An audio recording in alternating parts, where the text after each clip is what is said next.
Another offensive lineman does not commit to Ohio State. Let's talk about it.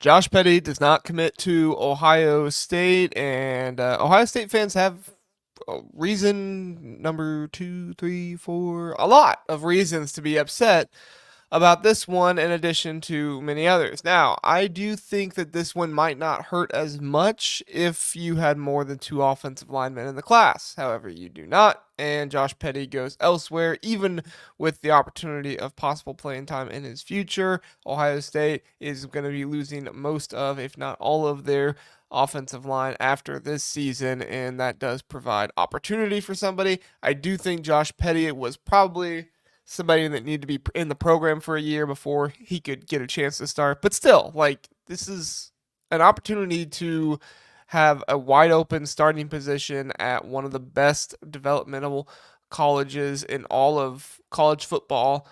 For any position, but offensive line, like Justin Frye, even we can talk about how terrible his recruiting is. He got Paris Johnson to the NFL. He got DeJuan Jones to the NFL. He's going to get Donovan Jackson to the NFL. Like, these guys are going to the NFL from Justin Frye's offensive lines, and like Josh Simmons is going to go. Like, all these guys, a lot of them are going to go to the NFL, but still, Ohio State just can't land Josh Petty. Now, we knew that this was kind of a long shot, right? I mean, most people believed that Josh Petty was probably not going to come to Ohio State, but there was a little bit of late buzz as things were looking to trend away from David Sanders Jr., which who knows where that's going, but as things started trending away from him, we heard kind of good news about Josh Petty and like, oh, maybe this is going to be good. However, I, the rumor is that Josh Petty told Justin Frye he was coming to Ohio State. That's the rumor. I don't know if I believe it. I had somebody who told me that it is possible, but they didn't believe it either. So I don't know what to make of it. It seems like a pretty strong rumor, but like I said, I don't think I believe it. And that was kind of where some of this rumor mill of that kind of stuff started. I don't think the late buzz was real, though. I think that Ohio State fans are a very rabid fan base who are looking for any good news when it comes to offensive line recruiting right now. And places like On3 and other recruiting sites knew that. Now, I've said before, I like On3. I kind of like how they give into the rumors and stuff like that. I don't like when it's just fabricated to rile up a fan base, which I think is what it was here. I don't think Josh Petty was ever seriously considering Ohio State over Georgia Tech or Florida State. I just don't think it were.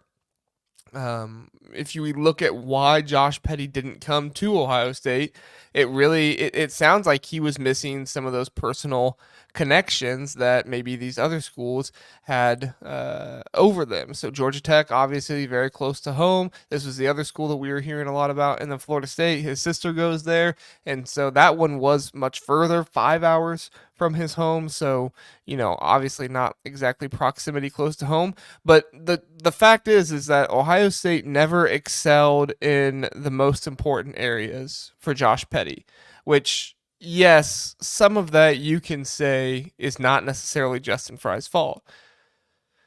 But at the same time, when you have one of the best programs, if not the best program in all of college football, to advertise to somebody, you should be able to get players there. Even if their priorities don't exactly line up, you should be able to get players. And I'm not just talking about Josh Petty, I'm talking about just offensive line recruiting overall, like. But at this point, it's very tiring trying to follow offensive line recruiting when you know that either Justin Frye has not done what's needed to be done to get the player more interested in Ohio State, or he's coming on to him late, or players are just not interested in Ohio State for whatever reason. You listen to any of these, inside reporters out there and stuff like that, they're going to downplay this because a lot of them have sources inside the Woody Hayes. I'm not disparaging them. I'm just telling you that a lot of these guys, they don't want to lose their source, and so they're not going to come down as hard on a coach or something like that because they don't want to make them upset. I don't talk to Justin Frye. I don't talk to Tim Drevno. I don't talk to any of those coaches. I'm telling you right now, this is unacceptable what Justin Frye is doing. We are right now, from every report out there, Ohio State is trending away from Tennessee. Now, could this be lie and smokescreen to get a fan base riled up, kind of like the Josh Petty thing? It certainly could.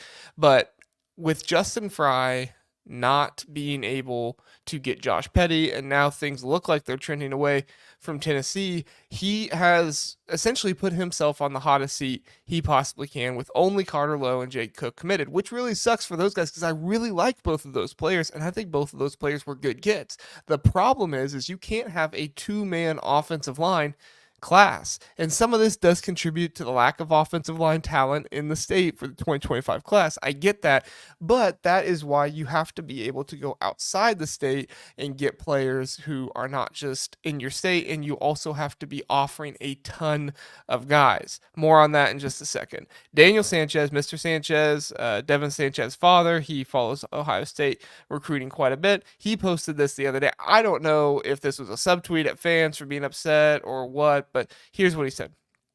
According to 24/7, 112 of the 189 top offensive tackles in the class of 2025, 60%, have committed within 2.5 hours from home. If he went and found that himself, that's awesome. I love how committed some of these parents are to recruiting. But here's my thing. All right. Let's say that is true, and I have no reason to believe it's not true. I haven't checked all 112 guys, but I tend to believe that it is true. Justin Frye has only offered 2 offensive line recruits within 2.5 hours of Columbus in 2025 class. So if we're going to talk about, well, you can't really do anything about it. All these kids, they want to go, close to home and stuff like that. Why aren't we offering the kids that are close to home? Why? I get it. 2025 is not the best class out there, but still, you have to go and get those for sure guys to help shore up your class. So that way you're not entering into the season with only 2 offensive line recruits and hardly any other targets out there. Javen McFadden, David Sanders, that's it. Those are your only really guys that you're going after. They're trying to do a roundabout on Micah DeBose and see if they can get him away from Alabama, because Alabama has a little bit of decommitment in them right now. There's not been as many decommitments, but there are some shakeups and things like that happening. Thank you, Auburn, for trying to make that happen. But you can't have a 2-man offensive line class, and if Justin Frye does not land David Sanders Jr. and he does not land Javen McFadden, it's going to be incredibly difficult to try and get more than 2 offensive linemen in this class. And for a coach that has hardly been able to close on the recruiting trail, I don't know if I want to trust him with that. What did Ryan Day said? Ryan Day said that your most important aspect as an assistant coach is recruiting. So Ryan Day needs to put his money where his mouth is at this point and say, if Justin Frye can't recruit, he needs to be gone. And I don't like to advocate for guys to be fired, and I'm not advocating for Justin Frye to be fired. I'm advocating for Justin Frye to get better at recruiting, because it's unacceptable to have a 2-man offensive line class. Guys he should have offered. All right. So you're saying, oh, JR, you're just complaining right now. Here's some guys he should have offered. Will Black, offensive tackle, top 10 offensive tackle in 24/7 composite, number 63 player overall from Wallingford, Connecticut. He committed to Notre Dame. Obviously a kid that was willing to go far away from home. Somebody who was not in the deep South. You would have been able to get him to come, or at least consider, Ohio State, most likely. Okay, whatever. Maybe there's something with that kid that, his parents hate Ohio State. Okay, all right, move on. Andrew Babaloa, 5-star, top 5 offensive tackle, 24/7 composite, number 27 overall from Overland Park, Kansas State. He is seriously considering Michigan, Stanford, Georgia Tech, schools all across the country. This guy is willing to go someplace else. We didn't even offer. Owen Strebig, offensive tackle, top 20 offensive tackle composite 182 from Wisconsin. Committed to Notre Dame. Wisconsin comes down to Ohio and takes our offensive lineman, Nolan Davenport. Didn't offer him. Takes them. Goes right on up to Wisconsin. It's better to have two offensive linemen than not Nolan Davenport. But no, this kid from Wisconsin, he was willing to go to Notre Dame. Another Midwest team.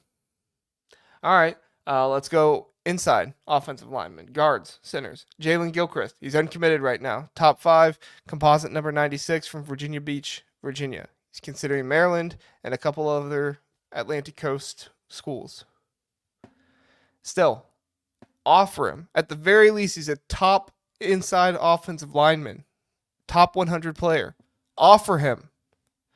Hardy Watts, inside offensive lineman. Top 15 player. Composite number 215 overall from Massachusetts. Committed to Wisconsin. He was willing to go elsewhere. Right now, our options are for David Sanders to prove all the insiders wrong, come to Ohio State, and hope that Javen McFadden comes to Ohio State. For comparison purposes, I just listed all those guys that Justin Frye didn't offer. Justin Frye did offer Javen McFadden from Upper Marble, Maryland, composite number 459 overall, top 30 player at his position. These other guys were top 5, top 10, top 15, top 20. I don't know. I don't get it. And I would feel a little bit better about it if we had more guys that were offered in the 2026 class right now. We have half as many guys offered in the 2026 offensive linemen offered in the 2026 class right now than Alabama, Georgia, Notre Dame, Michigan, Wisconsin, all these other schools that recruit offensive linemen. It is absolutely crazy. There needs to be some serious overhaul in the offensive line recruiting. Even if we get David Sanders Jr., even if David Sanders Jr. comes to Ohio State, it's still unacceptable. The amount of guys that are being offered and the lack of backup plans that are being had. Now, guys can go out and recruit. Now, it's not just the coaches. You have 10 coaches who can recruit. Get Tim Drevno out there. Help Justin Frye out. Do whatever you have to do to get Justin Frye the guys. Because right now, we need back-to-back big offensive line classes if we're only going to have 2, maybe 3 offensive linemen in this class. I want to make it very clear. I am not advocating for Justin Frye to get fired. I'm advocating for Justin Frye to do a better job. So that way, things will be in a better situation. And I hope Justin Frye works at Ohio State for a long time. I hope that him and Chip Kelly and Ryan Day have a good time together and they work together for a long time. I hope that happens.